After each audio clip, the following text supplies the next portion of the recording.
এটা একটা দেখার ছবি এবং বোঝার ছবি। আমরা আসলে ছবিকে শুধু ব্যবসা হিসেবে দেখি, এই ছবিটা আসলে ব্যবসা না, এটা শিল্প।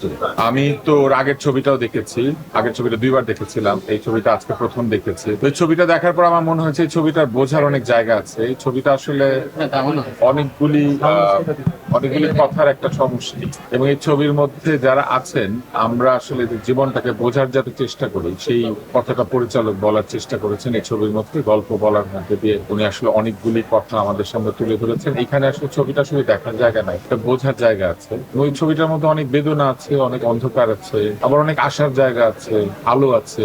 এবং এই ছবিটার মধ্যে বাংলাদেশ আছে, গরিব মানুষের জীবন আছে, প্রকৃতি আছে। ছবিটা আসলে এটা একটা দেখার ছবি এবং বোঝার ছবি, এবং এই ছবিটা দেখলে যারা দেখবেন তাদেরকে এটা বোঝার চেষ্টা করতে হবে। ছবি সাধারণত আমরা দেখার পরে কিছুক্ষণ পরে ভুলে যাই, অথবা ছবির কিছু কিছু অংশ মনে রাখি, কিন্তু এই ছবিটা একটা এক্সপেরিয়েন্স, এটা একটা অভিজ্ঞতা। আমার ছবিটা ভালো লেগেছে। এটা অভিনেতা অভিনেত্রী কিংবা কারো ব্যক্তিগত প্রশংসা করার কোনো প্রয়োজন নাই, কারণ যারা ছবিটা দেখবেন তারা বুঝতে পারবেন যে এই ছবিটার মধ্যে ভালো করার একটা চেষ্টা আছে। নিজেদের অভিনয় শিল্পীর যে জীবন কিংবা অভিনয়ের যে সৌকর্য বা অভিনয়ের যে দক্ষতা, সেটাকে ছাড়িয়ে দেওয়ার একটা চেষ্টা।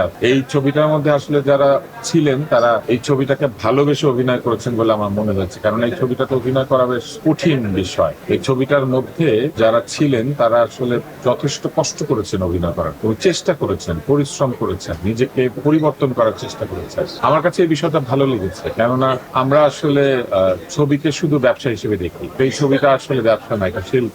এটা শিল্প হতে চেয়েছে এবং অনেকখানি শিল্প হতে পেরেছে।